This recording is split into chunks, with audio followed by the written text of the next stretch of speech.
I'm Lisa Senecal. And I'm Maya May, and We're Speaking starts now.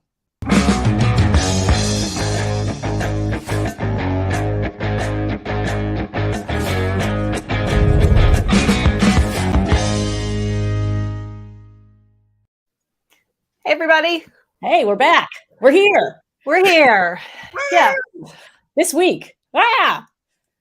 Yeah, they're not dog years, they're dog weeks. It just, every week feels like 49 days instead of 7, but we made it to another Wednesday. We're really happy to have all of you here with us because tonight we are talking about empathy and having malice toward none with charity for all, not actually my words originally.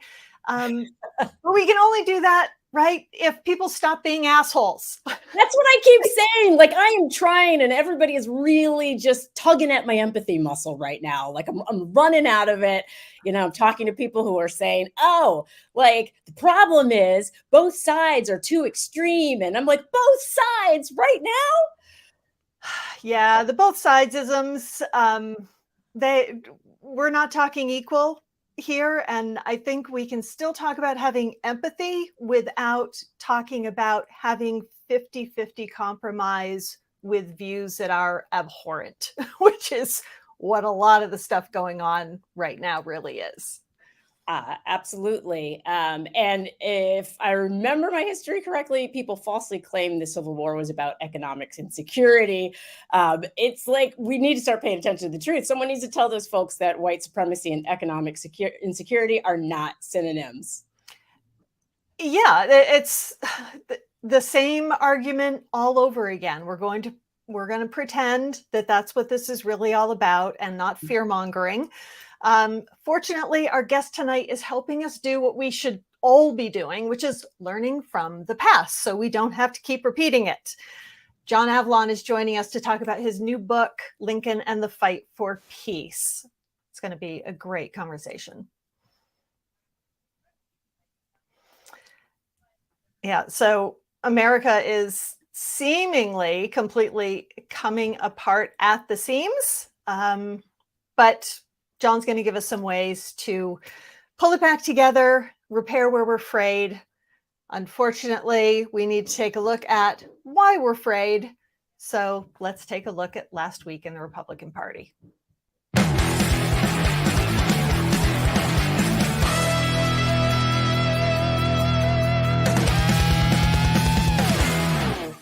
Hillary Clinton, Watergate, Hillary Clinton's emails. Hillary Rodham Clinton, Hillary. I would like to see Hillary treated the way OJ is. Hillary Clinton, worse than Watergate, literally worse than Watergate, Hillary Clinton, Hillary Clinton should be in jail. Hillary Clinton. Grab the shiny, flashy distraction and bury the truth. Our mannequin-in-chief spent yet another day yammering on about Ukraine. I don't really care what happens to Ukraine one way or another. What exactly is Ukraine like? What's its government like? Well, it turns out it's not a democracy. It's run by a dictator. Let's get right to Eminem taking a knee.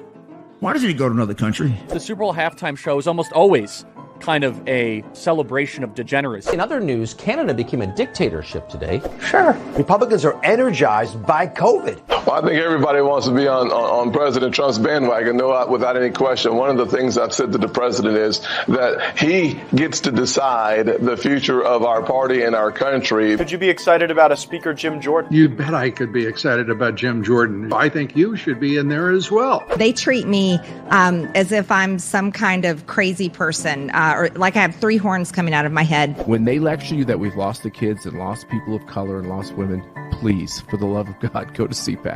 Look at that audience. It's the most diverse thing you'll ever see. Endless mandates, an intentional crippling of our economy, an invasion at our border, disrespect of our law enforcement, our soldiers, and our veterans, a failing public education system for our children, the all-out attack on our health, and the slaughter of our precious preborn children. Sure. That is a lot of whips. Wow. Yeah. And I talk at times when we see clips of Marjorie Taylor Greene in our last week in the Republican Party about the occasional times that I have agreed with her, which is usually when she's admitting to something horrible. But this week I do have to disagree. Even if she had 2 horns and not 3, we would all still think she's crazy and not like her. It's really not the number of horns that's the problem. No, absolutely not. It is just the vomit that is constantly spewing out of her mouth. And yet I am trying to have empathy. I am trying to absolutely believe that there is, in fact, more that brings us together than that divides us, that we are all one team, that America is going to pull it out in the end, and that we are going to come together. That's the goal, right? That is absolutely the goal, and that's what we're going to be talking to tonight's guest about. He can be described as a political analyst, an award-winning columnist, an editor-in-chief. Those are among his many talents, but tonight we're talking with John Avlon, the author, about his new book, Lincoln and the Fight for Peace. It's really a beautiful, uplifting look at Lincoln's capacity for empathy and why it's critical now, as it was then, to saving the unity of our country. So welcome, John. We are thrilled to have you here. Well, thank you very much. I appreciate those kind words about the book, and it's great to be with you.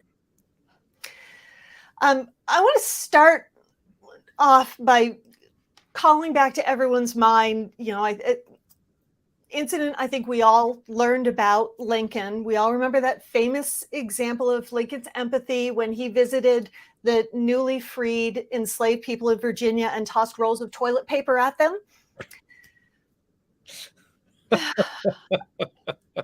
How far have we fallen? And how did we end up where we are? Although where we are right now, I do think that we do have a uniter-in-chief now. Yeah, I mean, we shouldn't underestimate, I think, the danger that our democracy faces right now, because we have divided along tribal lines. We have one political party refusing to accept the legitimacy of a duly elected president. Those are some of the same fault lines that sparked the first Civil War. And so when you see this talk of a second Civil War, it's not only enormously disrespectful of the 750,000 Americans who died in the first one, but what it should provoke is a sense that we have a real sacred responsibility to not go further down that path of division and tribalism and hate.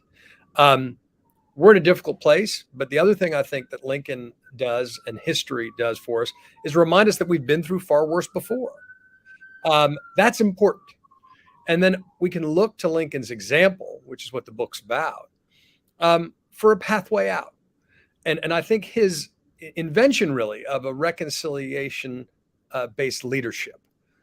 He was a reconciler in a time of radicals and reactionaries. He was dealing with a country far more divided than ours is today. And yet he retained that empathy, his humor, his humility, his honesty. And he used those tools of his personality to inform his principles and his politics and his policies. And in not only in his words, but in his actions.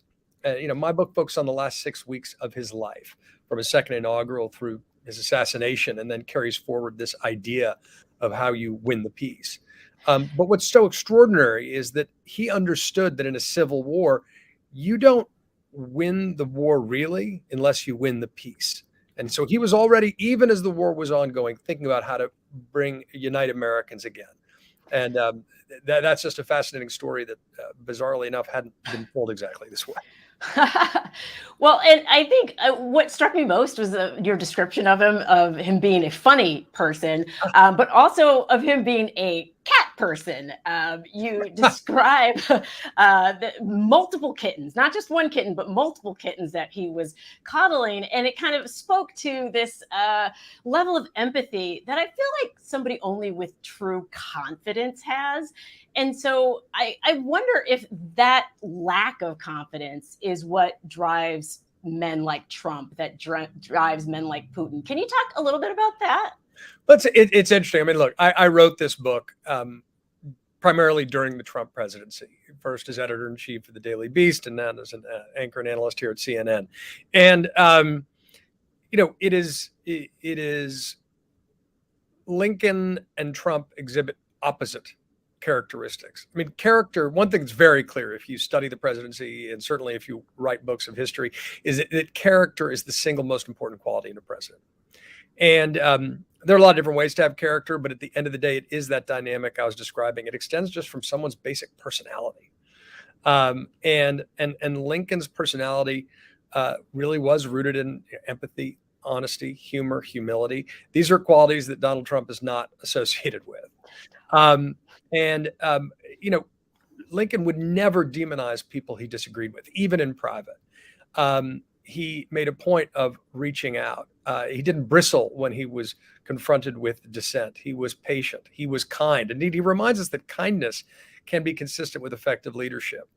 And I think that does speak of a deeper confidence. When Lincoln took office, on paper, he is the person least suited to be president of the United States during a civil war, right? He's got one term in Congress. He's never held executive office or military office of any kind. He represents an upstart third party on the American political landscape. And yet he's got the capacity to grow, and he has bedrock character to draw on. And he remains true to himself and his principles. And that's how he lifts the nation up. And it's also worth remembering that, Lincoln, who's considered our greatest president, is bookended by objectively two of our worst.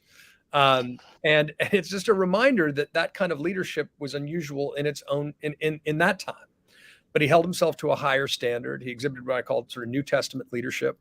And so he sets an example that continues to inspire. And little details like his loving on those kittens in the City Point Telegraph office, I think I included partly because it's so disarming.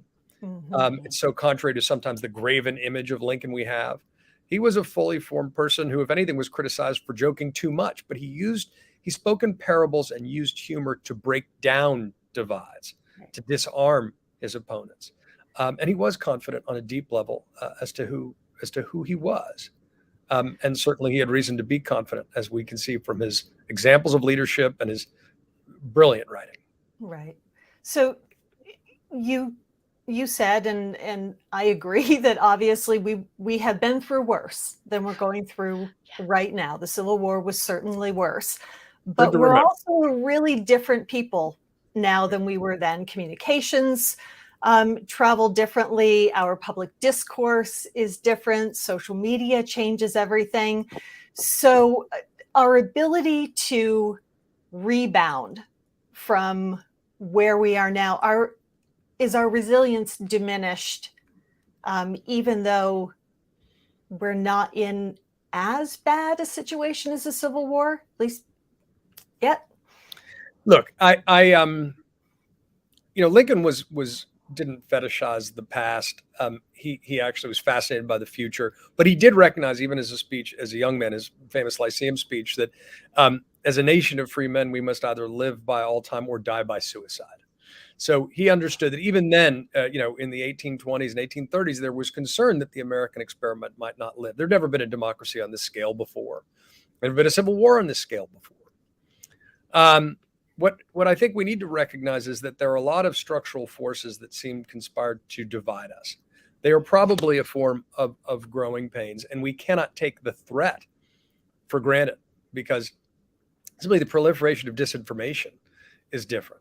I think in the fullness of time, it'll be clear that in some ways there are echoes and parallels here, that there are elites posing as conservative populists who are reacting with a sense of existential threat to demographic change, and they are resisting majoritarian democracy in the process. What the story of Reconstruction reminds us is that progress is not inevitable, that even you can have a constitutional amendment, and through voter intimidation, violence, and election subversion, things can be rolled back for a long time.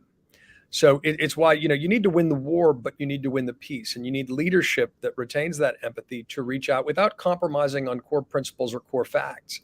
What Lincoln was able to do is steer us towards a horizon of reconciliation. It wasn't also just his words and his actions, although those are incredibly important. Even in the darkest days of the Civil War, he was working to pass legislation that would create a framework that he believed could unite us after the war. Transcontinental Railroad, land grant colleges, the Homestead Act. He wanted to move America's attention forward, westward, to depolarize the North-South divisions, to have a growing economy that could make people feel invested in a shared prosperous future. And policies could do that. It wasn't sufficient. He obviously never got to see the peace he envisioned, although it lived on. But I do think we need to be thinking structurally, as Lincoln did, about how to incentivize better behavior that would deal with the root causes of our current conflict. That's one reason why Lincoln refused to accept ceasefire before surrender, because he was afraid there'd be backsliding on the end of slavery. There were all these peace protesters saying, just let's have peace, even if it means the partition of the nation and the perpetuation of slavery. Lincoln wouldn't do that. So I think we need to recognize that the challenges we're facing now have to do with hyperpartisanship, polarization, the tribalization of our politics. And so we need to be thinking actively and enacting policies that will adjust those structures and incentives. And I love that, because I feel like that's what Biden is trying to do. And we're looking at, even with the infrastructure bill, it's like, hey, this is something that's good for all Americans. So let's just bring us together on this. But then, as you say, like, there are these bad actors. These are the people who are, basically attempting to divide. And they're doing it at a rapid rate because of the internet, because of outlets like Fox News. It's incredibly scalable what they're doing. So is Biden up against a different sort of beast in a way, because we are in this point where it's incredibly difficult to try to move forward when we can't even agree on what a patriot is anymore? Well, that kind of counterfeit language was epidemic during the Civil War as well. Remember, I mean, you made this point. The Confederates convinced themselves that they were the true patriots. They were just putting, the states over the state, their loyalty to the state over their loyalty to the federal government. They convinced themselves they were fighting for liberty while defending slavery. And Lincoln addressed this head on. He called it the Wolf's Dictionary. He was really frustrated by the fact there were different definitions of liberty at the time. And he said, look, it's as if the wolf and the sheep have different definitions of liberty. The wolf, if the shepherd intervenes in a wolf attacking a sheep, the wolf denounces the shepherd as an oppressor of their liberty to destroy the sheep. The sheep greets him as a savior, as a liberator of their right to live, life, liberty, and the pursuit of happiness. And so he said, let's discard with the Wolf's Dictionary. We don't need to indulge this nonsense. He addresses very directly in the second inaugural. This war is about slavery. But he said he wasn't going to let the North rest easy in their sense of moral superiority. He said, the war was punishment for the whole nation for its indulgence of slavery in the past. And we would need to find radical forgiveness in a way to move forward. Biden faces a bewildering array of new challenges. And it's not that, he's a second Lincoln. Although I do think kindness and character matter in a chief executive. But we also depend upon the good Republicans who may be very conservative, but are willing to say that the only issue that ultimately matters, single issue, is democracy. So, whether you disagree with them, agree with them on other stuff, Adam Kinzinger and Liz Cheney deserve all our thanks. We need to build the biggest possible tent to defend democracy, the broadest possible coalition, because that is a single issue. And the fact you're seeing in this real time that you're seeing, ex-President Trump and ex-Secretary of State Pompeo and other Republicans, basically expressing sympathy for Vladimir Putin as he moves on a democratic nation, and denouncing President Biden speaks to how deep the rot has got. But for a lot of these folks would find courage if they thought they ever had to face a competitive general election. If you had redistricting reform combined with open primaries and ranked choice voting, it would move the power and the incentive structure from the extremes in our politics back towards the center. And people would be thinking about how to hold on to their jobs by reaching out to win over the reasonable edge of the opposition. So I do think that's kind of the original sin we're dealing with today is a lot smaller than slavery. But it can be just as pernicious to the fate of our democracy as George Washington himself predicted. Well, we're certainly we're not talking about slavery. We're certainly still talking about white supremacist extremism, which is just a huge and growing problem in this country. You write in your book about Attorney General Amos Ackerman, who had been a Confederate, from Georgia, and he served in the administration during Reconstruction, and he crushed the KKK. It feels like that's not necessarily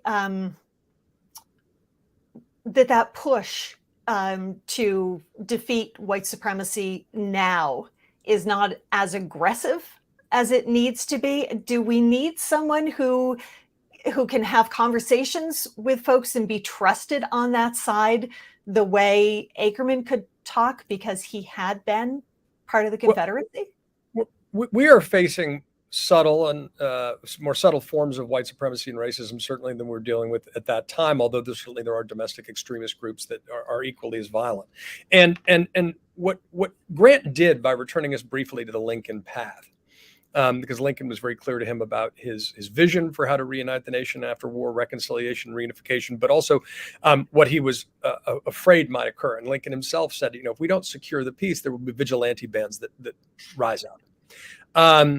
And what Grant does is extraordinary. He goes to Congress personally as president to lobby for the passage of the anti-KKK enforcement acts.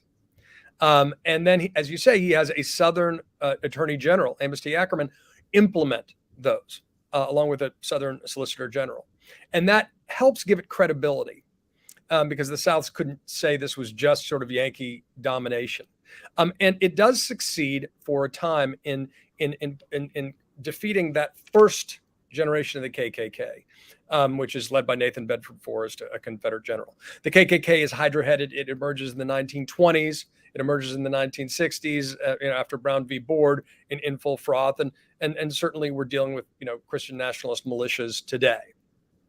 Interestingly, that 1871 Anti-KKK Enforcement Act is being invoked not only in the civil trial against the Charlottesville Unite the Right rally, but by several members of Congress in an attempt to deal with the insurrection, because this language of the statute has to do with because Black legislators were being murdered in the South, with the interference of official duties using threats and violence. So there again, it's just another example of how much we have to learn from history. Not only the practical tools, because some of these anti-insurrection, these laws bequeathed to us by the Civil War generation, were intended to be applied in case of future insurrections. So we're talking again about the 14th Amendment, Section 3, which would bar insurrectionists from holding office. Or we're talking about the application of the 1871 Enforcement Act that was designed to defeat the KKK.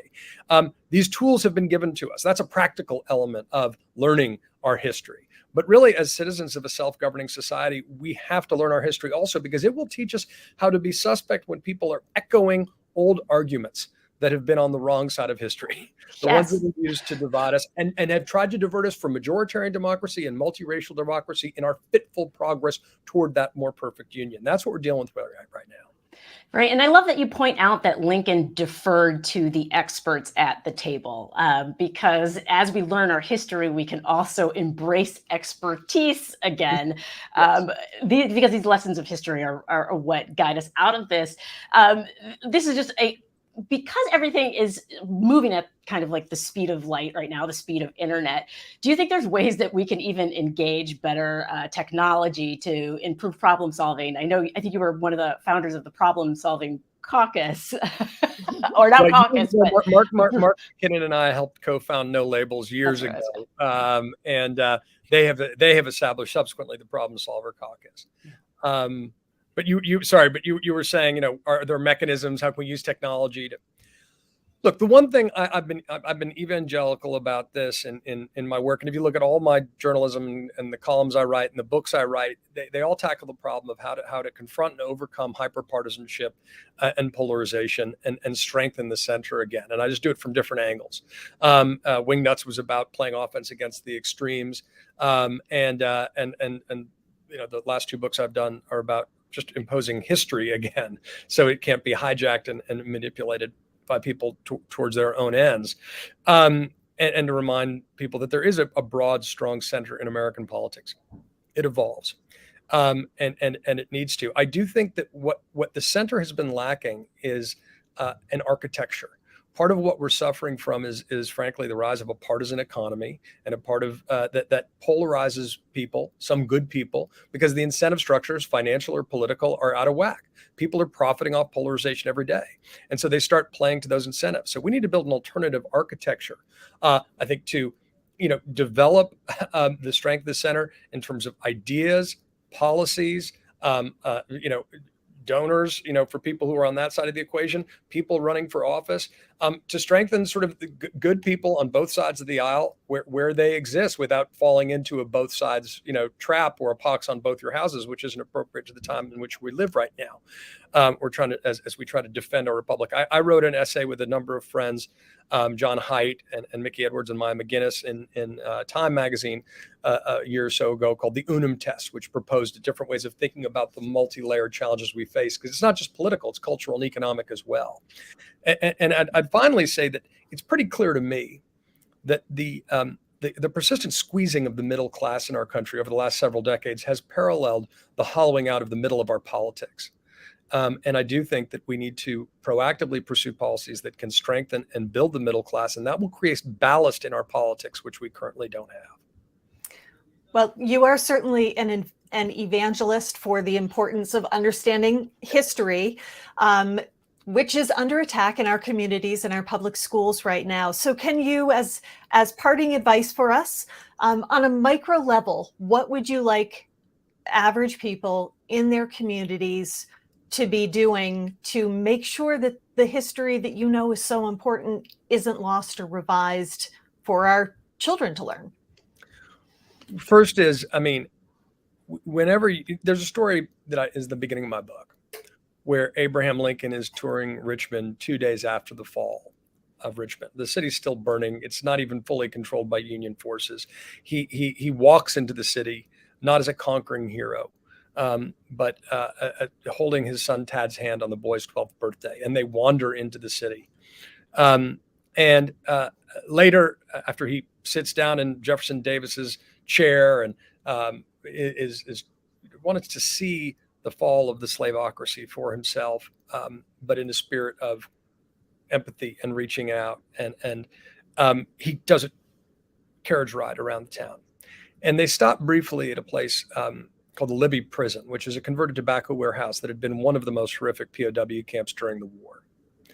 And it now is housing Confederates, and it's being guarded in part by formerly enslaved folks, the freedmen and women who are guarding some of their former oppressors. And the crowd shouts to Lincoln and says, "Tear it down." And he lifts his hand and he says, "No, leave it as a monument."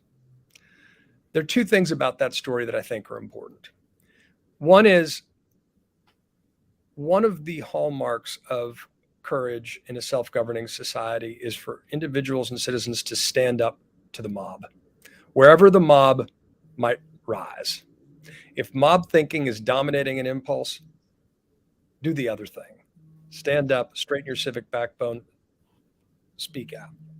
The second thing is, the easy thing to do is to erase our history. It's easy to say, you know what, absolutely, we should rip this up from the roots and forget about it. This has been too painful. But that's not honest. We need to confront our history so we can learn from it, so we are not condemned to repeat it. And so while the impulse to destroy the Libby prison would have been totally understandable, Lincoln's point was to remind us of what we had been through so we would learn from it together. The need for shared history is key. Whenever people are saying, and this does not apply to Confederate statues, and there's a whole separate point about that. The Nathan Bedford Forrest, who I mentioned earlier, the most recent statue of him that I'm aware of was constructed in the Tennessee State Capitol in 1970. Right? That's about a backlash to civil rights. Let's not kid ourselves about that. But there is a need to reinvest in a shared history, the good, the bad, and the ugly, an understanding of it, and to stand up against any mobs who would erase our history or tear it down or simplify it and say it's all one thing, all the other. That's one key element of how we can be guided by applied history, useful wisdom to move forward as one people, with the understanding that ultimately, as Americans, as the only country founded on an idea, not based on a tribal identity, that we can and we have to believe in this basic idea that there's more than unites us than divides us. And as Abraham Lincoln said, the theory of our government is universal freedom. Those are basic principles that we can and need to apply to again. And if we use that lens and we have our civic debates, we'll be fine. But we need to do that with a sense of commitment and conviction and not letting the screamers disproportionately dominate our debates. That's absolutely fantastic. You make it sound doable. And that is exactly what our audience needs, is to just say, okay, we're going to follow the recipe. John gave us the recipe. We're going to follow it. And we're going to eat a really good cake of democracy. That's what I'm taking from this. Thank you so much.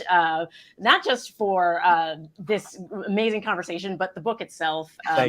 Understanding history is so very important, and it is a great read. So congratulations again for that. And we hope to have you back sometime. Anytime. And I appreciate it. Thanks for helping spread the word. Thank you very much, John. I feel like it's doable. Like, it was a lot of things on the list that we need to do, Mm-hmm. but I think we can do the things. I think we can do the things, and he alluded to this thing that we talk about all the time. They're the screamers, and then there's the majority. Right. And we can't mistake the screamers for being the majority. They're not the same thing. And when you understand that and believe that that's true, Mm-hmm. the courage to stand up and do the right thing is a lot easier to find, because you do have allies out there. You are not outnumbered. You just have to be louder. Absolutely. And I just love the idea of understanding our history, our shared history, whether it's, the good, the bad, and the ugly. And this is the first time I've actually thought differently about monuments. I'm not going to lie. When I read his book, I was like, you know what? Fine. We can't have CRT, whatever. Nobody wants to talk about structural racism. Leave the statues up and say, hey, that's what this dude did. And maybe that's a better way to approach it. I'm like, something to think about. But in all seriousness, having that understanding of history and talking about it and being able to discuss it and understand how it informs today, that today does not exist in a vacuum, and that we can't repeat the mistakes of the past. Otherwise, we are not going to be able to move forward boldly as a country with our democracy. And I think we all want that. I think we all want democracy. And part of protecting that democracy and making sure we have it is getting registered to vote. Right. And we know we're seeing evidence across the country, especially coming out of Texas. Registering to vote is harder than it used to be, intentionally more difficult because of laws that Republicans are passing around the country. So please get in there, register to vote. If you are registered, confirm your registration. Make sure there hasn't been any, little switcheroo like they're doing in Florida and changing your party from Democrat to Republican. So when you show up for the primary, you can't vote.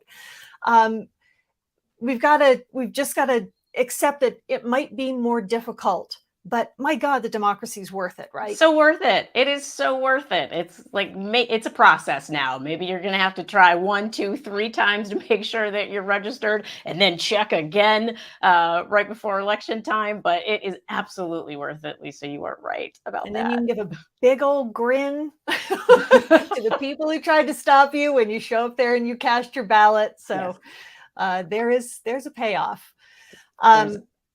We have...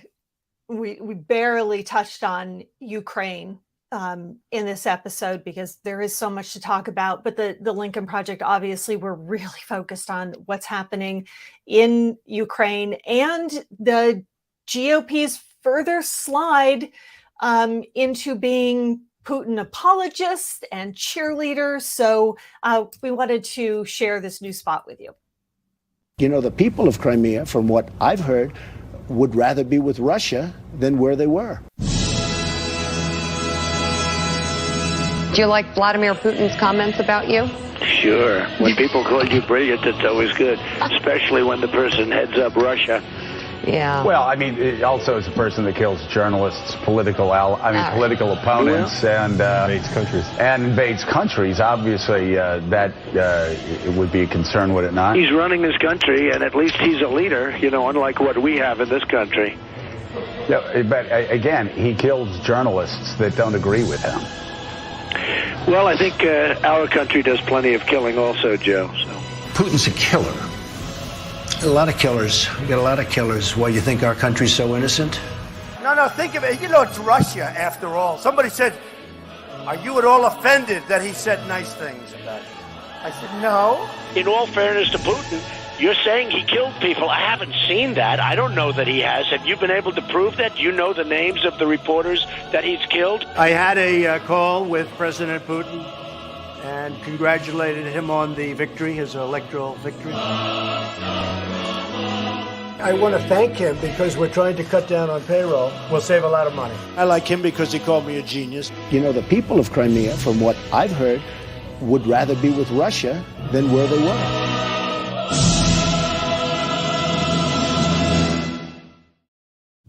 Sounds like he'd rather be with Russia as well. So maybe. Yeah. And there are election victories in countries where there aren't free and fair elections. So congratulating Putin on his great victory is meaningless. It is reinforcing a brutal dictator. So, and we're seeing so many Republicans now getting in line to see who can. It's like one-upping each other on who can praise Putin the most. They're like Putin puppies. It's like, Lincoln had kittens, Putin has puppies. They're the Putin puppies. That's way not as cute as like the pound puppies, if you remember those from back in the day. Everybody's sucking up to these supposed strong men, which are really, as we talked about earlier with John, maybe not so strong. Maybe they're weak men, which is why you should actually tune in to the next breakdown, because Tara Setmeyer and Rick Wilson are going to be talking with Ruth Ben-Ghiat, who is an incredible historian. And so definitely don't miss that tomorrow at 7 p.m. Eastern, 4 p.m. Pacific. And we will see you next week.